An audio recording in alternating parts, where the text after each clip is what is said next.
Tujikaze, tujikaze, jikaze. Tujikaze, tujikaze, jikaze.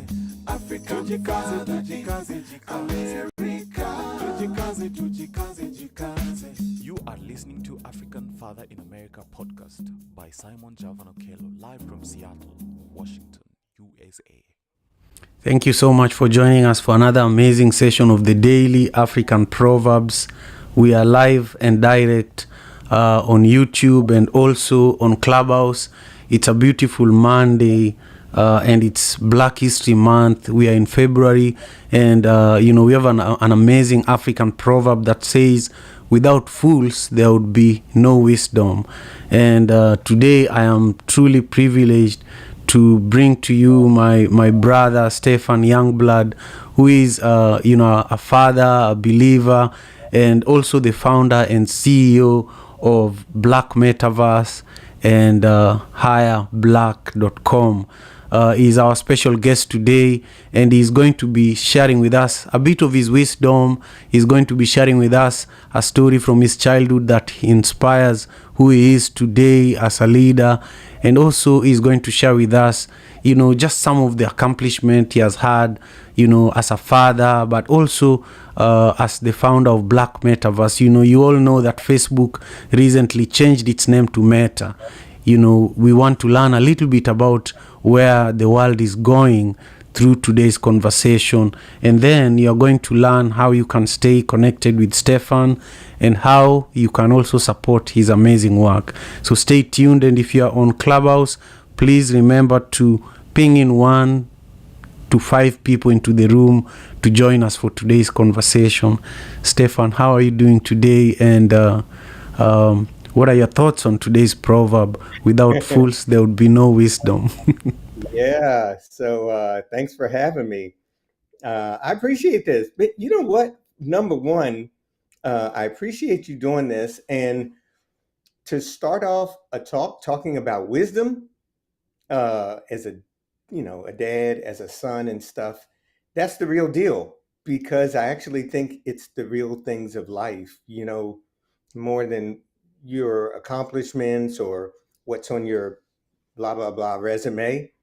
Wisdom is the real thing, because you can have money and knowledge.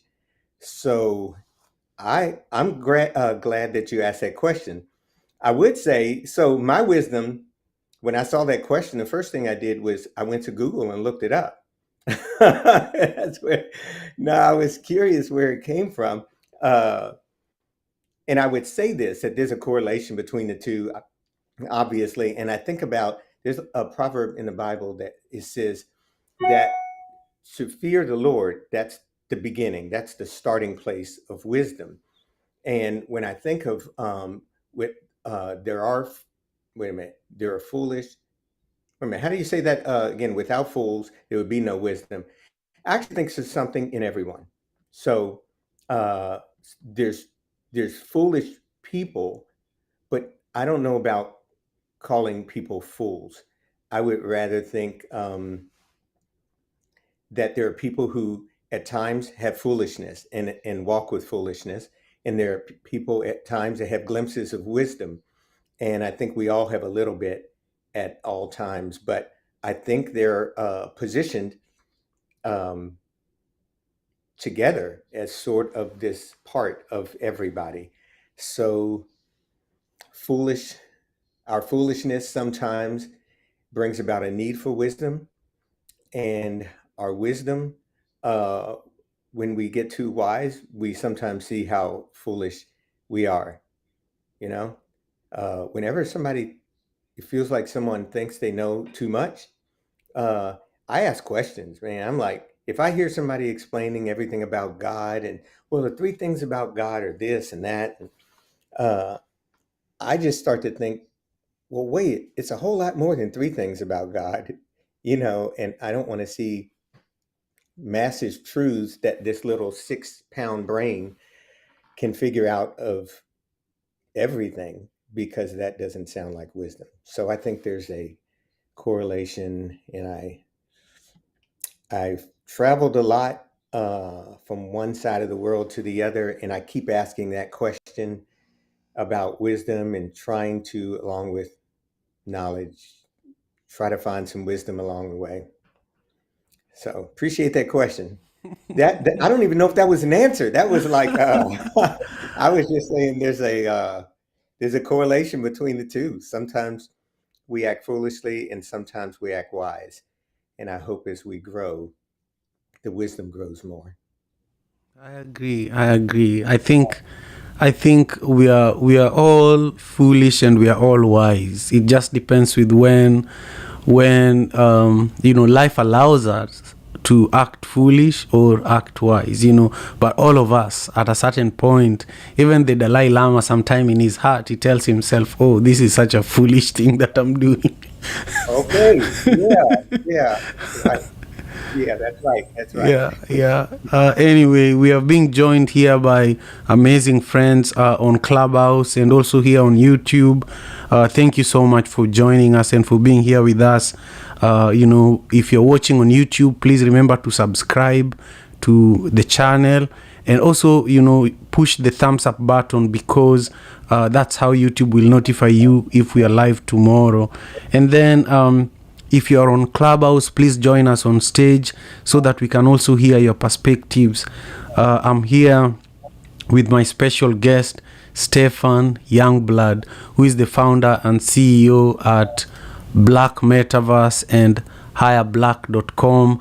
And he just shared with us his perspectives on today's proverb that says, without fools, there would be no wisdom. But now I want Stefan to take us a little bit back further into his story, his life story. And many guests who have been to the African Father in America podcast, I always ask them, and I share my story first. I always say that when I was 8 years old, my mother gave me a bicycle.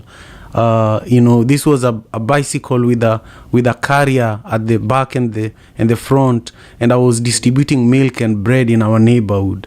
Every day I would wake up at 2 a.m. in the morning, and I would supply a given area in our neighborhood. I grew up in the slum of Manyata in Kisumu, and so this discipline of waking up early as a child and learning entrepreneurship from a young age is what allows me to wake up today. You see, this is a 6 a.m. show in Seattle, and many people, would like to be in bed by 4 a.m. because I have to be up by 4 a.m.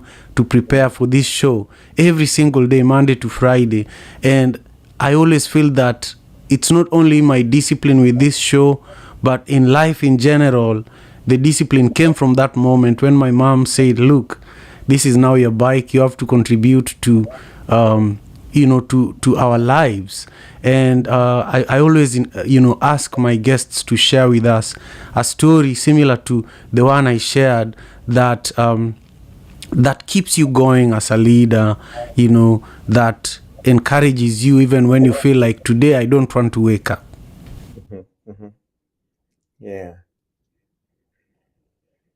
Okay, so that's interesting. How many kids were there in your family? Man, you are now interviewing me. Okay, we'll come back to that. All right. Well, I'll say, at that time we had 60 kids in our household every day. My mom had an orphanage home, so we had to make sure all these kids were fed.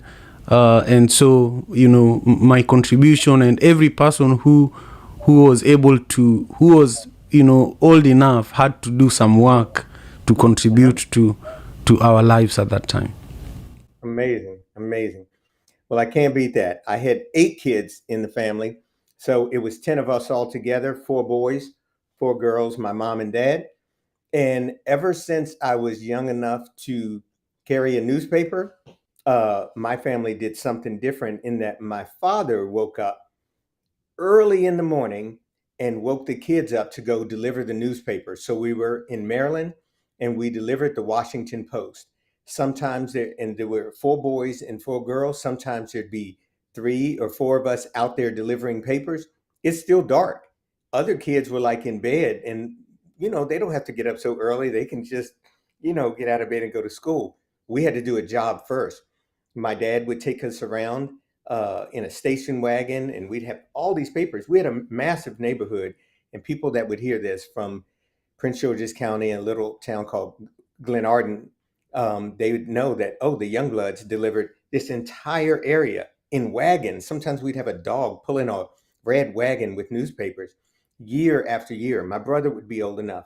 He'd pass it on to the next one, the next one, the next one. And they went on to be, we're very successful people in my family, but it all started with delivering newspaper and the discipline of my father, who worked his entire life, sometimes up to 5 jobs to take care of all the kids. And he would leave that and then actually go to his job, which was working for the NSA, the National Security Agency.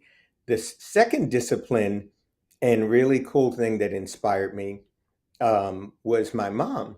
My mom, she started working at the African American Studies Department at University of Maryland. And I would see all these books lining a wall. And she was always pushing us to study. And I didn't really know where all that was going. I just thought you study, that's what you're supposed to do. But they also made sure we got in all kinds of sports and all of this stuff. And a bunch of kids playing instruments in this little house in this little neighborhood. Somehow, man, you got them a flute, got them a drum set. They gave me a drum set. This part from my mother, I don't think was wisdom. She gave a kid a drum set in a house of 10 people. So I don't know what was behind that, but it ended up becoming my ticket to college. I got a full scholarship for that and went into a career for that because this huge family put up with a guy playing the drums in the basement.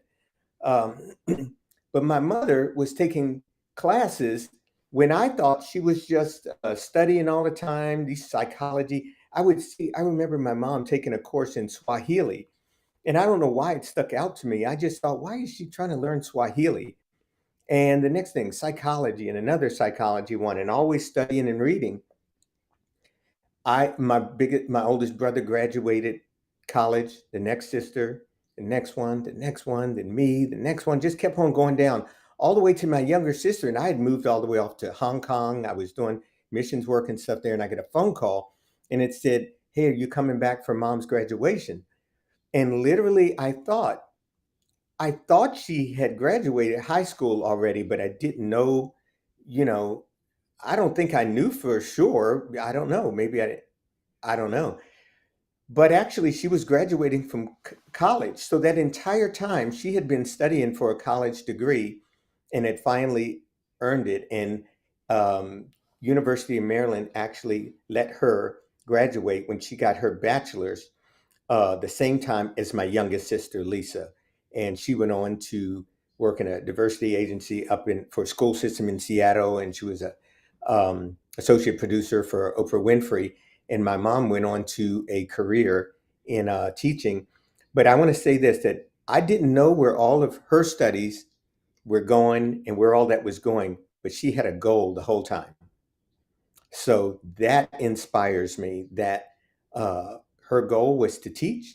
I'm going to get these kids out of here and I'm going to teach. And she had her career in teaching, and still today, she's always teaching me. We get on a Zoom call just like this every Saturday with my mom, my dad, the kids, the grandkids, great grandkids will be back there. And we talk every Saturday at 1:00. So she's still teaching us wisdom and everything else. So those are 2 stories from my childhood. That's so beautiful. This is why this is probably my favorite question to ask, the guests that I host, for the African Father in America podcast and also for the daily African Proverbs. Thank you again to everyone who is with us on Clubhouse and also to everyone with us on YouTube. We are slowly, chipping pieces of today's conversation and learning so much from, our special guest, Stefan Young. If you're joining us for the first time, this is the Daily African Proverbs. It's held at 6 a.m. Pacific Standard Time, Monday to Friday, both on Clubhouse and YouTube. So remember to, follow my special guest if you're on Clubhouse, and follow the African Father in America Club also if you are on Clubhouse. If you're on YouTube, remember to subscribe to the channel and push the thumbs up button so that when we have this conversation tomorrow, you are amongst the first people to be notified.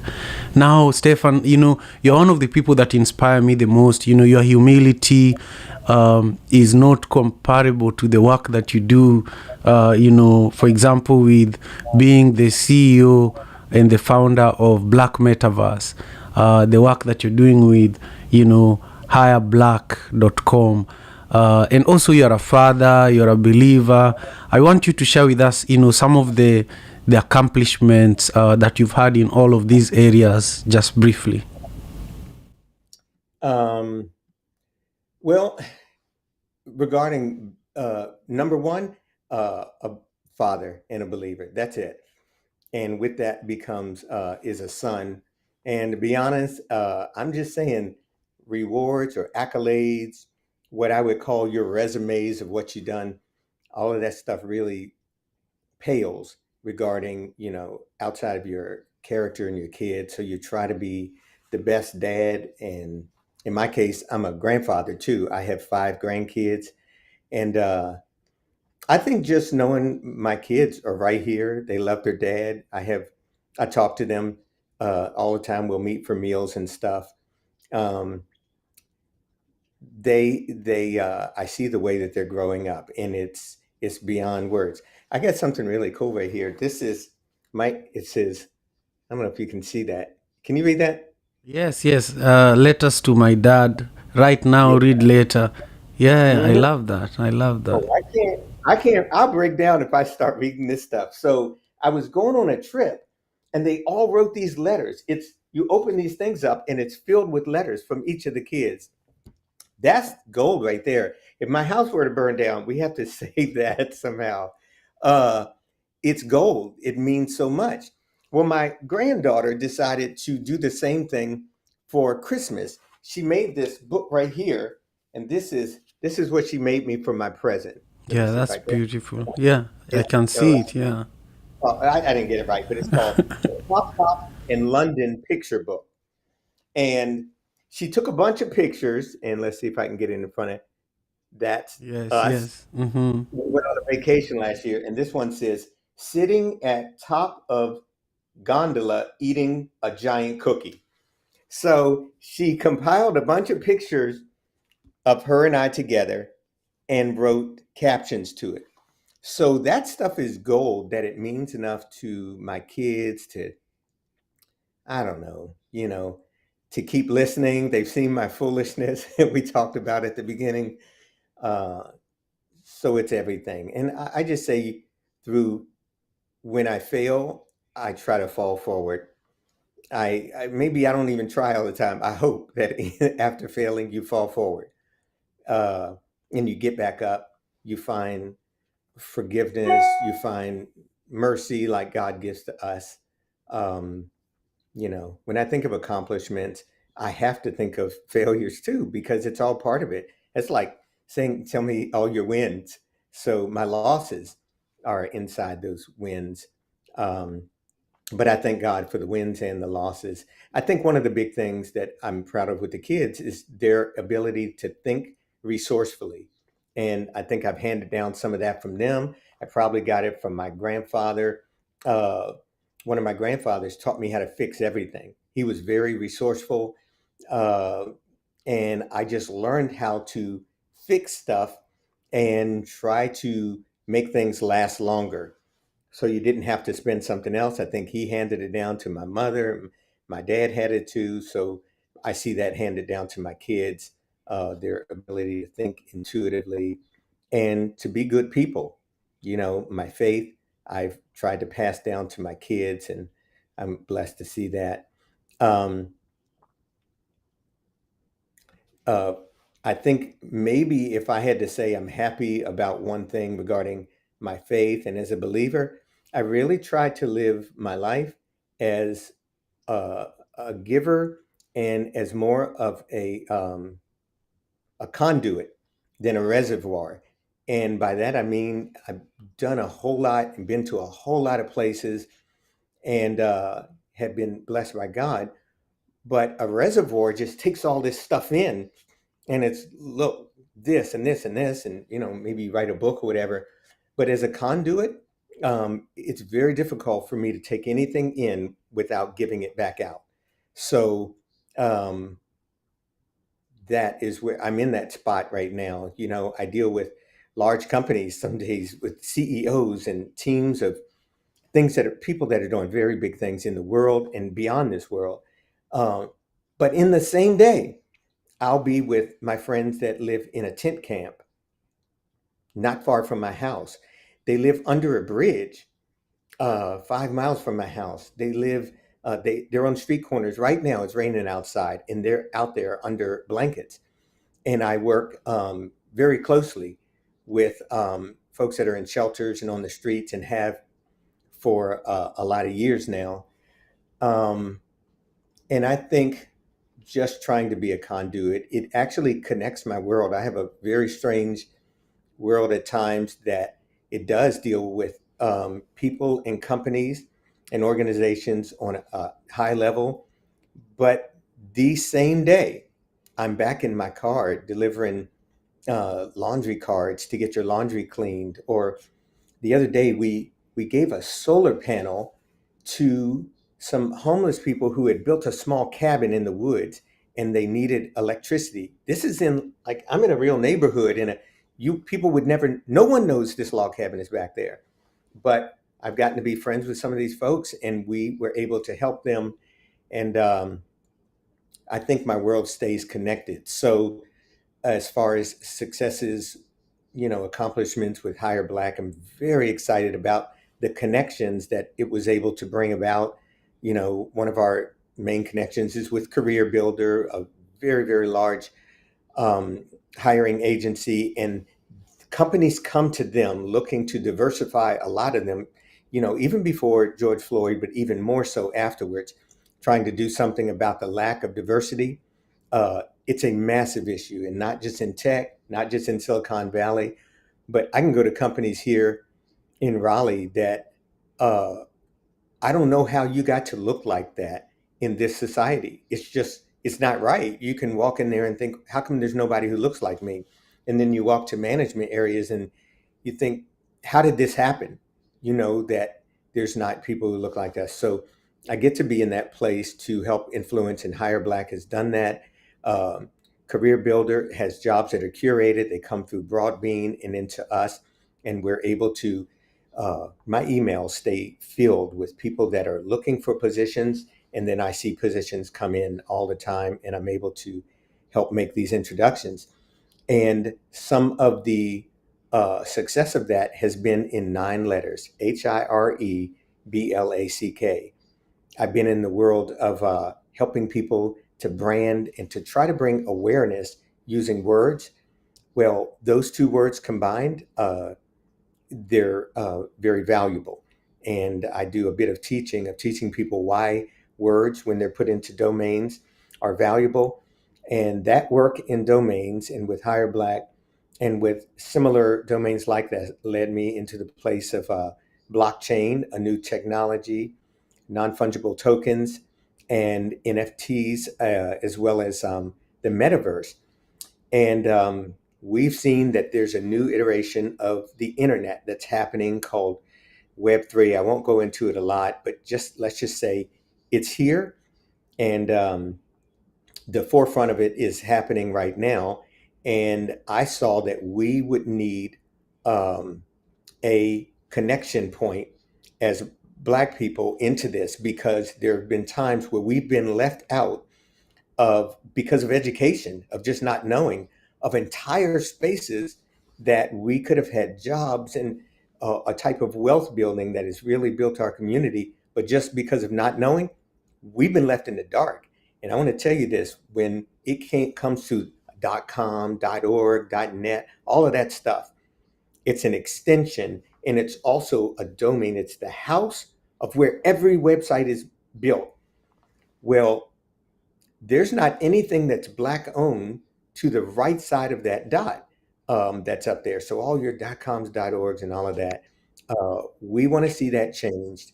Black Metaverse, putting this group together last year, was a part of bringing people together to understand that there are people buying land in this metaverse, and they're setting up businesses and education systems and conferences, churches. I went to a church yesterday inside this metaverse.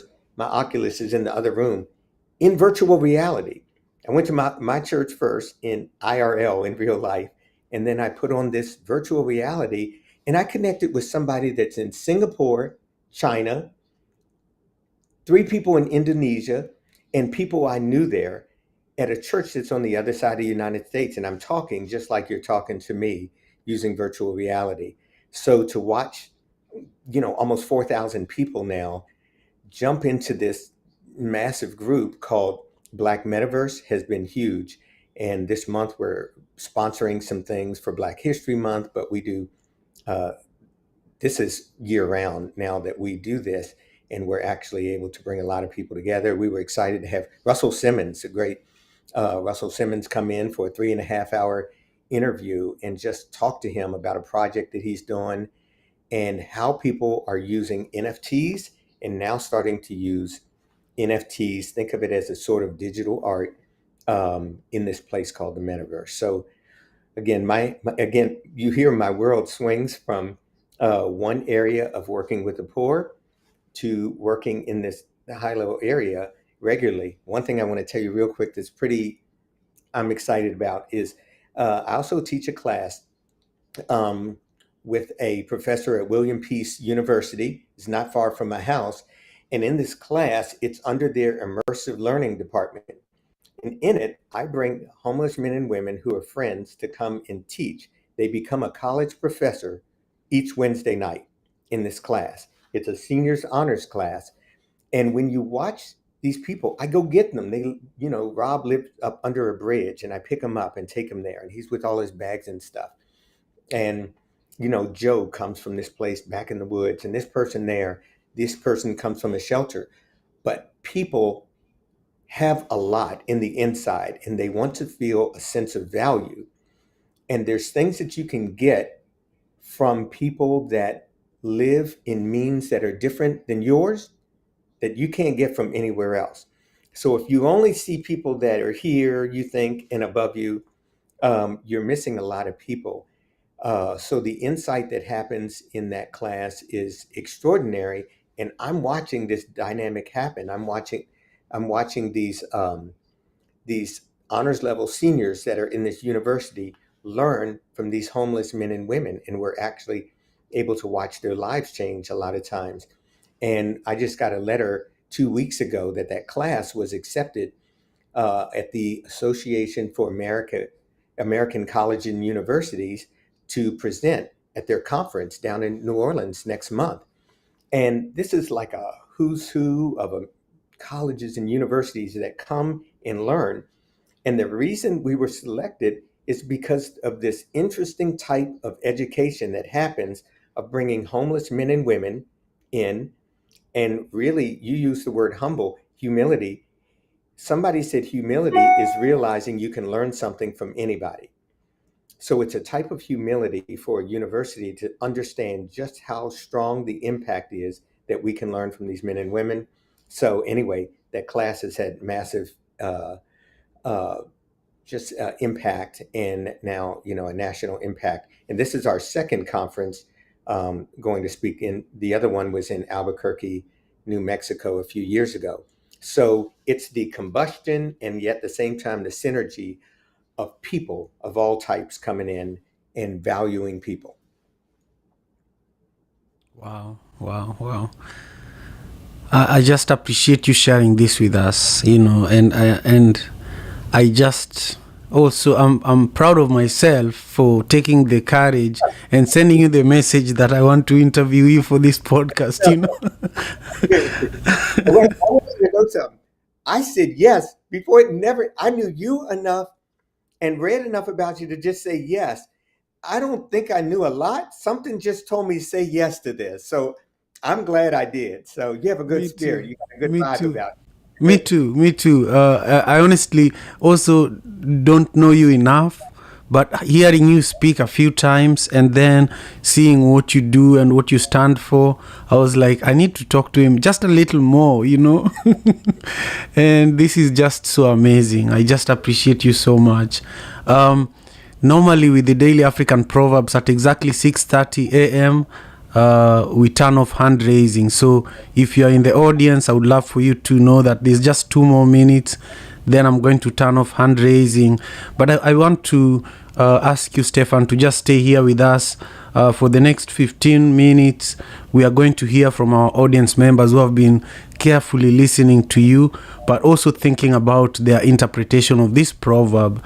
So we are going to hear from Zizi first. Zizi is going to share with us what she thinks about this proverb and also any comment on the conversation we are having. Zizi, I hope you're doing well. Share with us your perspectives, please.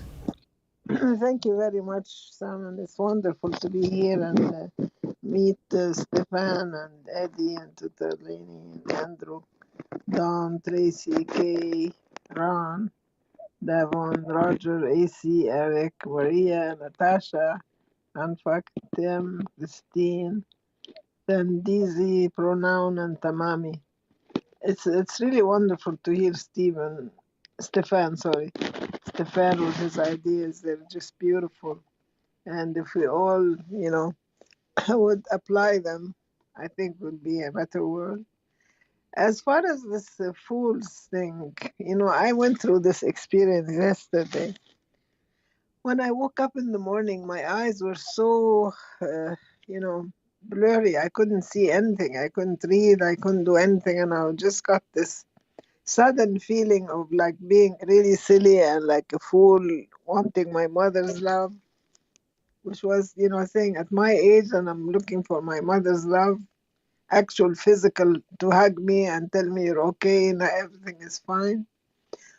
And then, I shared that in another room, and I think people were very supportive, and a lot of people had this feeling that, it's normal sometimes when we're so shocked by something to almost like become a child and you want your mother's hugging and telling you everything is okay. So having experienced that, when I got over it, it's interesting that you become more wise after it, or you regain your wisdom and say, but that's something that's, going to clear up and it will be okay and so on. And especially after going and seeing the doctor, and he said it's only because your eyes are extremely dry. In the winter, Canada here is very cold, so we put heat, and even with the humidifier, it's still dry. So after that, I just said, maybe it's okay to feel that way once in a while, and it has nothing to do with your age. I think we always yearn for the love that we get from somewhere. And to be able to be, if I'm, proposing to be an ambassador of love and gratitude, and to experience a little bit of a scare, and to get over it and go back to what you are, that you are, a love embodiment, you gain wisdom in realizing that it's all right sometimes to be childish. It's all right sometimes to be honest and authentic and say, yes, I was scared and I feel, yes, I need my mother's love. So it was a new experience. I hadn't experienced that before, but it was an eye-opening, so that I even felt guilty that once my mother was feeling vulnerable, and I said, Mom, you're 80 years old, so what goes around comes around too. So I only gain more even wisdom in knowing that no matter how old I get, or anybody, that I should accept how they feel, and even if it is being childish, it's normal. So thank you. You're most welcome, Zizi. Thank you again for being here with us. Stefan, take some notes, because at the end you're going to share with us, your comments, or you'll wrap up everything that everyone is saying as part of your closing remarks.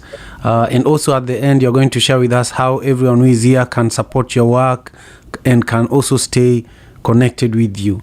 Let's go to Eddie now. Eddie, how are you? And what are your thoughts on this proverb and the conversation I have been having here with Stefan, who is our special guest? Eddie, thank you for being the first in the room and staying until now. It means a lot. Definitely, thank you for that. I definitely made sure I followed you. Shout out to you, Stephen. I think this is the second time I've been in, your presence to listen to you speak. So praise to both of you fellas. Now, to speak on the title, without fools, there will be no wisdom. I think that, that is a very true statement. And I think that because, you learn from the fools and stuff. The fools, people, and the thing with the word fool is that, you can choose to be a fool or choose not to be a fool. But I think that when you accept the fact that you are a fool and you continue being a fool, then therefore you continue to be a fool and are a fool. You know what I'm saying? Fools do things that, lead to their demise and stuff. And so if you don't use the wisdom that's there, and I think that when you sit back and you look at the fool, you learn what not to do by looking at the fool. So that's my thoughts on that, you know what I'm saying? And, shout out to everybody in the room. Make sure you follow the moderators and shout out to you brothers. And I definitely, will definitely pull up to your show, Simon. So appreciate you. Peace and love to everybody in the room. I land. Thank you so much, Eddie. I'm grateful that you're here. Tutaleni, it's wonderful to see you, my brother. Share with us your perspectives on today's proverb and also the conversation we are having with our brother, Stefan Youngblood. Brother Simon, thank you always for this space, and greetings to everybody in the room right now. I love this proverb, but it's always a dangerous one for me because it says, "Without fools, there will be no wisdom." And I often find myself wondering, which one am I? Am I the wise one or am I the fool? It's I think about it in terms of another proverb that says that better be thought wise than to open your mouth and remove all doubt. So sometimes we think we are the wise ones, but we are the one who are actually foolish. But at the end of the day, the fools and the wise do need each other. But I think for me, what I really want to focus on is really, I loved Stefan's conversation. The thing that's sticking with me is his reflection on the power of words. Words have meanings, and often when we think we are using the same words, we could be meaning different things, even though it's the same exact word. But I'm also really touched and fascinated by his work around virtual reality and the metaverse, because that's a space that I'm in. I'm excited to hear that you'll be presenting at the association for American university and colleges, because I'm also a fellow at that association for open education. So I'm looking forward to hearing more on that. And I'm definitely going to follow because I'm involved in educational technology and virtual reality. So I'm hoping that we can communicate more. But it's great to see that we are taking up our space in these emerging spaces. So just wishing you all the best. Thank you, my brother Tutaleni. I'll make sure I connect you with Stefan, because brother Stefan, Tutaleni is a leader. He's just an amazing leader. He's a professor at a university here in the US. He's from Namibia, and he helped me and the African community globally produce the first virtual Africa Day celebration. That was a 24-hour marathon on Clubhouse. And it is happening on May 25th this year. And last year it also happened on May 25th. Every year Africa Day happens on May 25th. I think we should do it in the Metaverse this year. Listen, I want to say one thing to you really quick. I think it's possible at this point. We have Web 2.0 and Web 3.0. Web 2.0 is what we're looking at now. Web 3.0 is this sort of next iteration, which is very immersive, is virtual, it's all of that. I think a man gave it those names, 2.0, 3.0. I believe there's actually maybe a sort of 2.5 that it can be a hybrid event. You do it in 2.0, but also broadcast it. You also have it so that part of it is in 3.0. so that not everybody's going to have an Oculus or be able to do it in their phone. But do an event like that. We're at a place that we can do it in sort of a Web 2.5 that's in the metaverse and in IRL at the same time. That's just an idea, and I want to be at that event. Excellent, excellent. We will connect and make it happen. And now I want to move on to Andrew, my brother Andrew, who is another amazing leader. Andrew, how are you? And what are your thoughts on today's proverb and the conversation with Stefan? Good morning, Simon, Stefan, and everyone else in the room. Good morning, good evening. And brother This Andrew, is, I also just want to compliment you because Africa Day could have not been possible without you. Andrew also introduced us to some of the most amazing speakers and leaders that attended the event, and I think you should also connect with Stefan. Wow. Okay. okay, thank you. Thank you, Simon. It was definitely a pleasure last year, being a support to you and the vision. It definitely was a great event and look forward to it this year also. Um, you know, wisdom and foolishness in this particular proverb is a representation of the polar opposites that exist in the universe, day and night, hot and cold.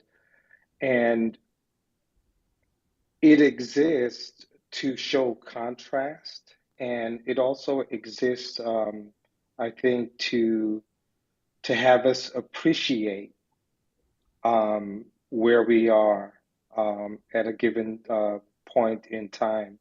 And we can shift roles of being a fool and being wise at any moment in time. And, wisdom, foolishness is really one rejecting wisdom.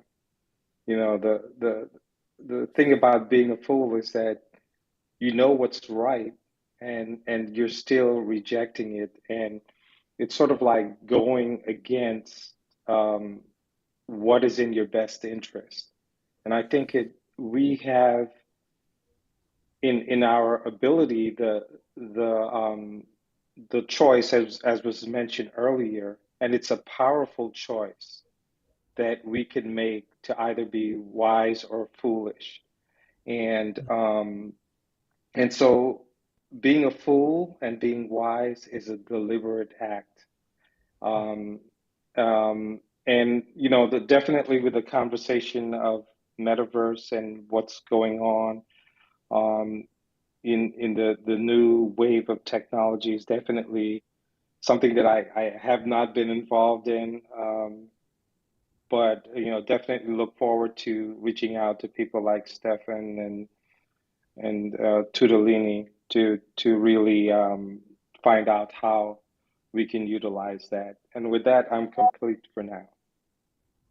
Thank you so much, brother Andrew. I feel that I'm also not an expert in this new era, but the world that you're in of acquiring and building major businesses like resorts and property, you could also do it in the metaverse. I was just seeing yesterday that you can actually even if you have an actual house, you can also have that house in the metaverse. If you have a church, we just learned that there's a church in the metaverse. There could be hotels in the metaverse too, and resorts in the metaverse. And I'm just so excited to learn more and see where this goes, because I know that my children and my grandchildren will be dealing with this. So I can't wait. But Tracy is here with us. Tracy, share your perspectives, please. Good morning, good evening. Thank you, Simon, Stefan. It was beautiful to hear your words, and I really loved how you really shared about how words matter, because I believe that words create a vibration. So thank you for highlighting that. And when I think about this African proverb, it reminds me of a conversation I had with a gentleman outside of my local coffee shop, And one morning I was going in and I noticed this person with many, many belongings just in front. And I looked at him, he looked at me. I said hello. He happened to notice a book that I was reading on energy. And we just had a delightful, profound conversation around energy. And he had so much wisdom. So I'm grateful that I took a moment to just see him, to Yeah. hear him, to know that he had value, that he mattered, and that Yeah. he spoke something into my life that has stayed with me. I Thank love you. it. Mm. Thank you. Hey, Go ahead, about what Stefan. you just said, I heard a speaker. His name is Tony Robbins, and he said this. He said, "I realize that for everybody I meet, I realize that they're smarter than me in something." And I thought, what a great thing to say. And because someone said humility is realizing you can learn something from anyone. And that's humbleness. It's like putting yourself eye to eye and thinking. And somebody said that unity is corporate humility. Because when you saw him and you realize, oh, let's talk, we're like on this level together, that's unity. But when we think, oh man, I'm above them, what can they have to offer me? Or when we think the opposite, man, they would never talk to me. We start to think in these levels and stuff that it isn't unity. But a corporate humility just says we all have something to learn. So I love what you just shared there, Tracy. Thank you. Thank you, Tracy, and thank you, Stefan. Let's go to Kay. Kay, how are you? And what are your thoughts and perspectives on this proverb and also the conversation we're having with Stefan? Hi. Thank you, Simon.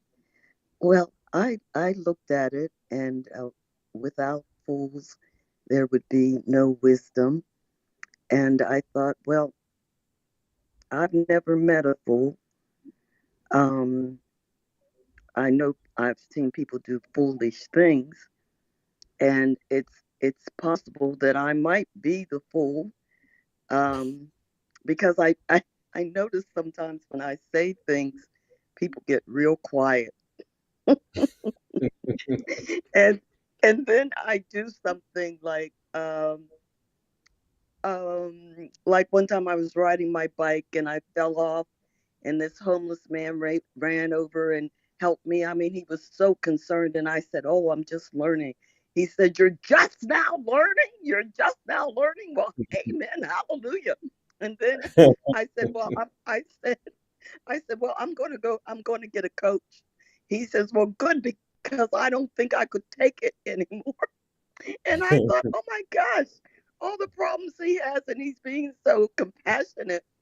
And so, anyhow, when I was telling my friend about it, he said, "Don't marry him." And I was like he was talking to a fool. I mean, I've only been married once. Why would he think just because I was so enthusiastic about it, that was his interpretation?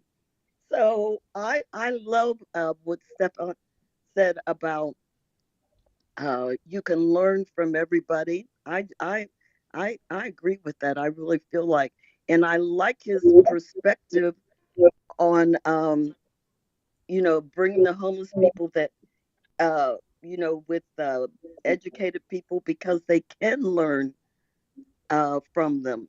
And so like I said, I might be I just don't worry about it anymore. Like, I had a dream 2 nights ago that Mandela came to me, and he said, "Keep going." He was encouraging me, and he kissed me on both cheeks.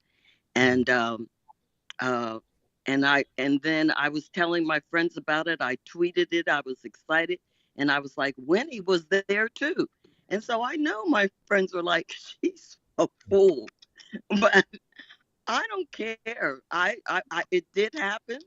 And if, just like when I'm listening to Stefan, and I was a little bit late, but a lot of the stuff he said was over my head. But just because I don't understand it doesn't mean it's foolish. I'm very excited to learn more about this metaverse. I keep hearing the term, but I don't have a handle on what it is. So my main thing with the proverb is um, I've seen people be foolish, but I've never met a fool in terms of everything that they are is not worthy of me Hmm. being able to learn something from them. Thank you. You're most welcome. I love that. I love that. Tutaleni, did you have something to add? I just want to make sure. Okay, we'll go to Ron. Ron, thank you for joining us today. Please share your perspectives with us. Good morning. Thank you for inviting me up. Just really listening in after Stefan invited me to come in and visit with you guys this morning. So I'm excited about the possibilities of what we as a community can build just from knowledge. So rooms like this, for me, helps me to understand that legacy is so important. And I think Yeah. what we're learning here will create legacies far beyond our natural mind. So glad to be in this space. I, I tend to think that he or she who holds a mic holds the power. So we have to be mindful of the fact, the authority that we have, what people give us when we really didn't even ask for it. So knowledge is key, but the correct knowledge is the main key. So thank you for this space. I appreciate it. I'm going to continue to listen and learn, and whatever I can do to help in this space, I'm here. Thank you. Good to see you, You're Ron. most welcome. Thank you very much. And now let's go to Mala, who has been truly a huge support system for the Daily African Proverbs. Mala, how are you doing today? And what are your perspectives on today's conversation? Great day, family. I hope you can hear me well. I'm commuting by foot. It's a beautiful, chilly, rainy day in Philadelphia, and it has been beautiful to hear Stefan and you too, Simon. Just the exchange.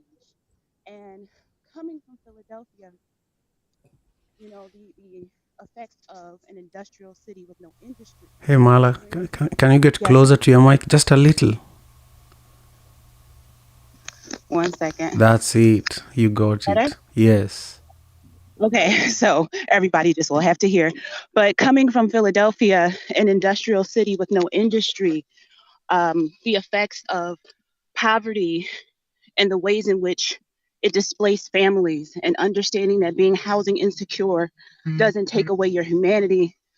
And oftentimes you hear about this on the nonprofit sector or in the grassroots sector, but it is so beautiful that as we're building a future and as we're in Black History and Black Futures Month, to hear the work that Stefan is doing is just amazing. And that together we can all help dream and create a better future for all of us.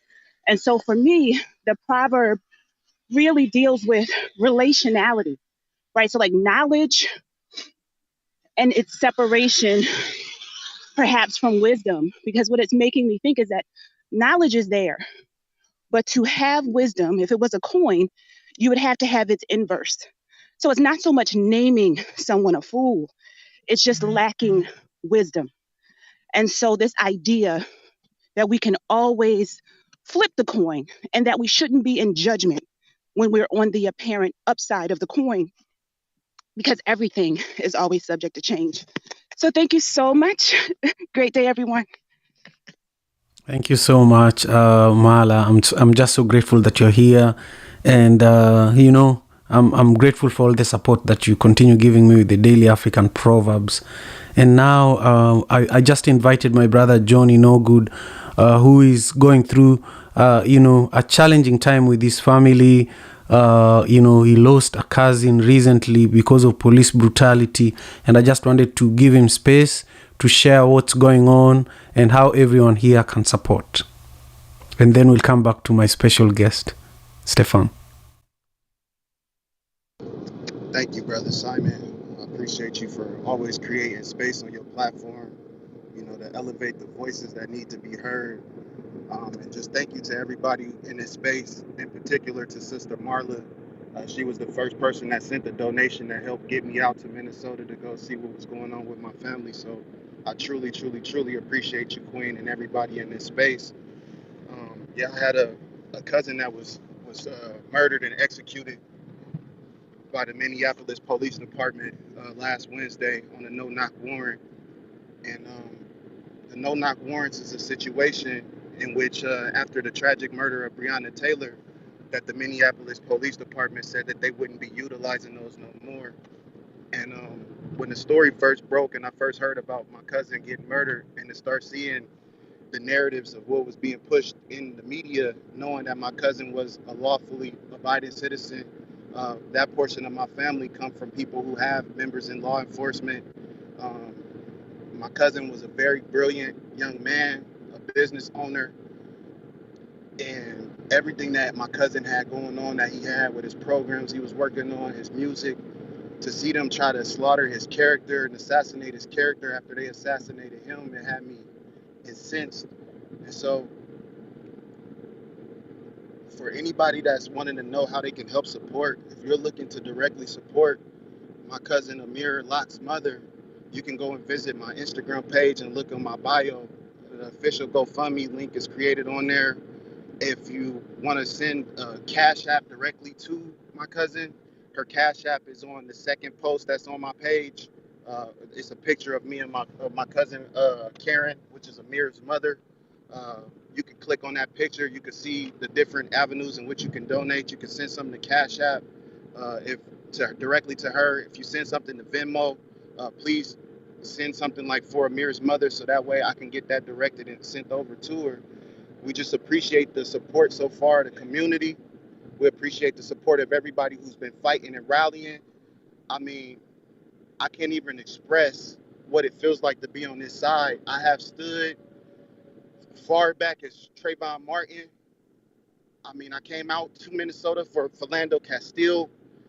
I mean, when George Floyd happened, we had a situation happen in Omaha in which a young brother named James Gerlach was killed, and I had to play the same role that people played for me and my family, which was protecting us from the media and creating barriers around us. So I just appreciate that I have support and I have people who will keep me warm after the fire, the rain has drenched me. So I'm just appreciative of the people that support. I'm appreciative of the people who have been out there fighting those lines and fighting those battles. So, and Brother Simon, thank you for sharing. Thank you for doing everything that you did. But if we could, please run that GoFundMe up. Legal fees are going to be expensive. My cousin is not going to be able to go back to work. We have a long battle ahead of her. And if anybody see the way that my cousin is standing on those stages, grace has been anointed on her. My family has a calling on her. I have spoken in this room several times about how I come from a family of matriarchal women who are strong, who are queens. So I have never, as a man, had a problem being around strong women. So I just look forward to everybody helping support the way that they can. If you don't know what's going on with the Mirlock situation, please look into it. But thank you. And Brother Simon, just be blessed and stay blessed, brother. You are a beautiful soul, brother. Thank you.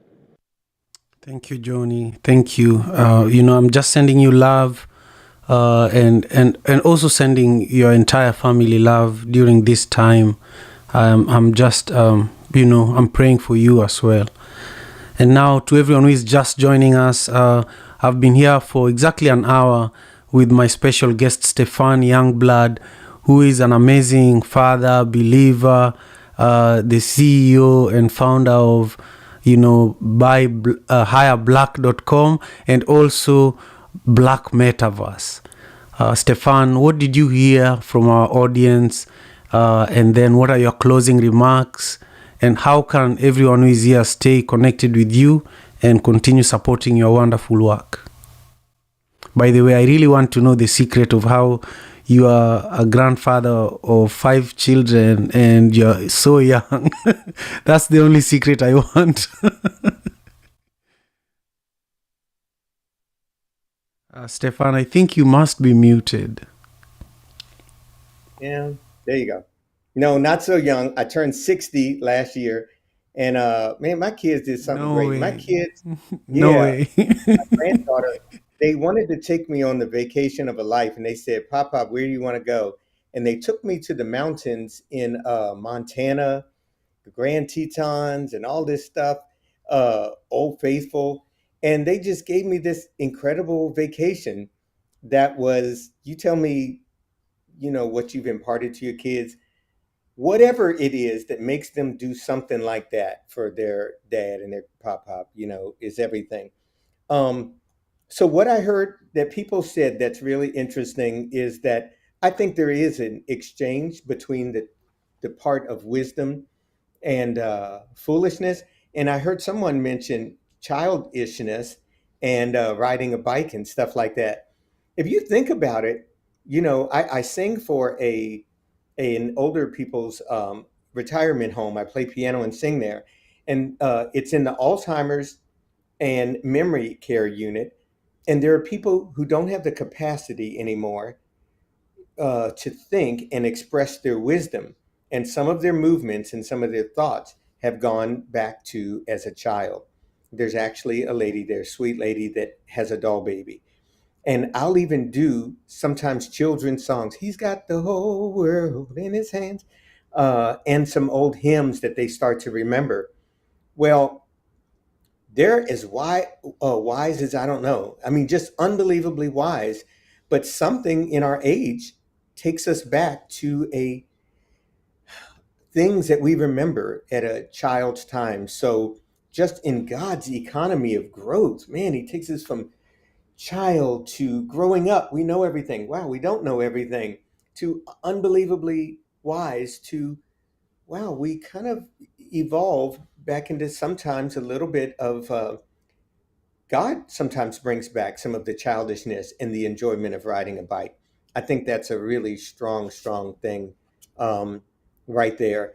And this idea of realizing that we need each other, I think is very valuable. I'll say this real quick. I took a trip from Raleigh to Kathmandu over in Nepal.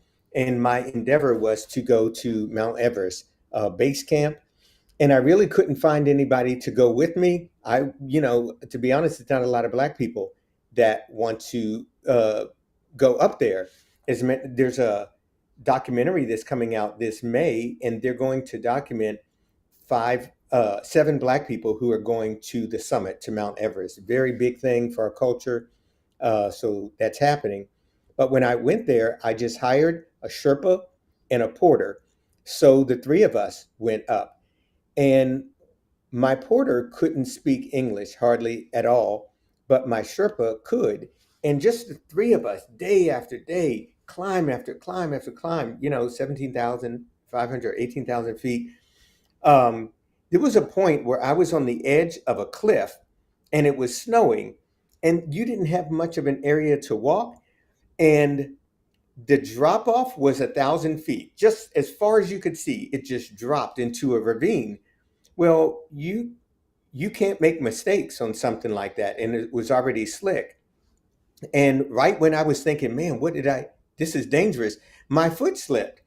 And right as my foot slipped, instead of me going over the side of the cliff, my porter was walking up close enough to me to catch me. His job, and I didn't even realize he was that close. So his job, because he knows this way very well, is to walk closer to the cliff to your left side, so he's right at the edge so he can catch you should something happen. And my Sherpa's job was to lead the way as I'm going. There's a part for everybody to play in this. I'm sitting here telling you the story. His name was Manu, of this young man who was my porter, who had an extraordinary impact, and is probably why I'm here today. So wisdom tells me that you need somebody to lead you. Wisdom tells you that it's good, that you have people behind you, and even the people behind you are there to help you. So wisdom has you kind of in that place in the middle. And the last thing I'll tell you about that whole Mount Everest trip was, there's one way to get up there, and everybody who's ever summited Mount Everest, unless they come from the Chinese side, they go through the same villages, they go to the same highs, they come back down, sleep in the valley. They go up higher and acclimate, they come back down and sleep in the valley. Everyone goes through valleys to get to that mountaintop. You just have to go through them. Some days I would look back and I would take a picture and look, man, we were all the way down there and I never thought I could get up here, but there was that valley in the back. The next day we go in and sleep in a valley, then we go higher. And I could look way off in the distance. There's that valley that I never thought I would make it beyond because I couldn't go any further. And here I am up here. So for whatever that's worth, you mentioned that idea to just keep going. Keep going. You know, the wisdom of God leads us. He says, trust in the Lord with all your heart and lean not on your own understanding. If you acknowledge him in all your ways, he'll direct your path. So I think a lot of it comes down to that. And what I said earlier, that the fear of the Lord, it's the beginning of wisdom, you know. So my life is there. It's staying in that place as I can hang around smart people and listen to them. But really, it's the fear of the Lord that balances me. I can hang around people that, you know, who are going through some tough things, and it's still the fear of the Lord. Either way, that's where I find a firm foundation as a dad, as a person, as a son of my parents. My foundation for even being here this morning is that. So, y'all, this is a very wise program. I'm like, I get blessed just by being a part of, I don't know, whatever this is going on. I think I can feel it, that it's something good. So thank you. You're most welcome. I can feel it too. I can feel it. That's why I do it every morning. Yeah, that's Oh, great. yeah. I'm so grateful that you made the time for us to do this today. And, and we can't do this on our own without the entire village.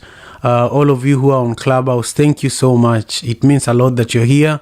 Remember, we need you to follow the African Father in America Club. Join the club. Nominate 3 to 5 people to also join the club. And also, if you are watching on YouTube, please subscribe to the channel and also share today's video with your community. But importantly, share with us your comment so that we know what today's proverb means to you. The proverb is, without fools, there would be no wisdom. So, Stefan, thank you again. Have a beautiful day. Thanks so much for having me. You know, one thing that you didn't do was to let people know how they can support you and stay in touch. Do you want to share that? Yeah. So I think the biggest thing with my nonprofit is, you know, you talk about the power of words. It's very easy. Help Anyway. So my nonprofit is helpanyway.com. It's that easy. Just helpanyway.com, and you can contact me there. And I would love for people to go to Black Metaverse .io, blackmetaverse.io, and join that. You'll also find my contact in there. But my nonprofit is helpanyway.com, and for Black Metaverse is blackmetaverse.io. And I just want to tell your listeners that I have an idea. Um, yeah. I don't want to bring it up. It's so good that I have to tell you, but I think I'll bring it up and you'll tell your listeners maybe tomorrow. No, just say it. It's in your heart to say it now, so it's okay. Yeah. So I have access to, I want to see there be across the entire continent of Africa an ecosystem of the metaverse. And I know that the strength it could bring Africa is extraordinary, to be connected together through blockchain as different nations open up. And we actually acquired africanmetaverse.io, the same thing as Black Metaverse, but that whole infrastructure can be built on. You probably have listeners that could help to build that upward site, that platform that would serve as this massive, enormous infrastructure of everything NFT and crypto, and for education, technology, healthcare, under the infrastructure of this new technology called the metaverse. So literally, my organization, my company is blackmetaverse.io, which we are going to tie to Africa, but africanmetaverse.io is also in our portfolio, and I would love you to extend that. Let's figure out a way that you might have someone here who could say, oh, I would want to get behind that and to help build that. It would be massive. And I'm telling you, the power of words is very, very big. And so to start building that would be an enormous thing. So again, I have blackmetaverse.io, but africanmetaverse.io, I would want to talk to you. And I'm pretty sure there's somebody that might be listening who may understand the power and the impact that that ecosystem could have on an entire continent and the global income impact that could have on the world. Okay, you made me say it. You made me say it. Yeah, well, I'll plan a call for you, me, and Tutaleni. I think Tutaleni is that other person that you're talking about.